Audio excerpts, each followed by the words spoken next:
অনেক তুলেছে। এবার আপনি চলে বলবো। গামছা পরা অবস্থায় মাজারের বটগাছের নিচে শুয়ে আছেন বিখ্যাত অভিনেতা সমু চৌধুরী।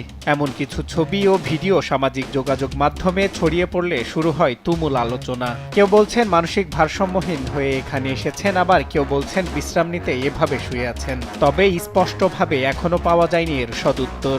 চলচ্চিত্র ও নাট্যকার সমু চৌধুরীকে ময়মনসিংহ জেলার গফরগাঁও উপজেলার পাগলা থানার এলাকায় একটি মাজারের বটগাছের নিচে গামছা পরা অবস্থায় শুয়ে বিশ্রাম নিতে দেখা যায়। আর তা পাশে থাকা একজন ভিডিও করে ফেসবুকে ছাড়তেই মুহূর্তেই ছড়িয়ে পড়ে ভিডিওটি। পরে তার ভক্তরা ছুটে যান তার কাছে।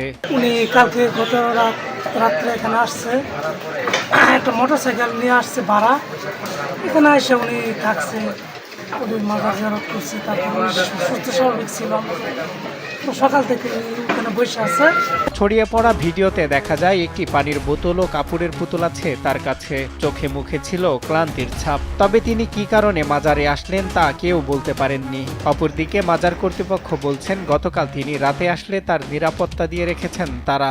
উনি সত্যিকার অর্থে আসলে হাসিখুশি মানুষ, এরপরও কেন জানি মনে হয় মাঝে মাঝে মাথাটা কাজ কম করে এই বিষয়ে আর কি। এদিকে পুলিশ বলছেন স্বজনরা ঢাকা থেকে রওনা দিয়েছেন। তারা আসলে চলচ্চিত্র ও নাট্যকার সমু চৌধুরীকে তাদের হাতে বুঝিয়ে দিবেন।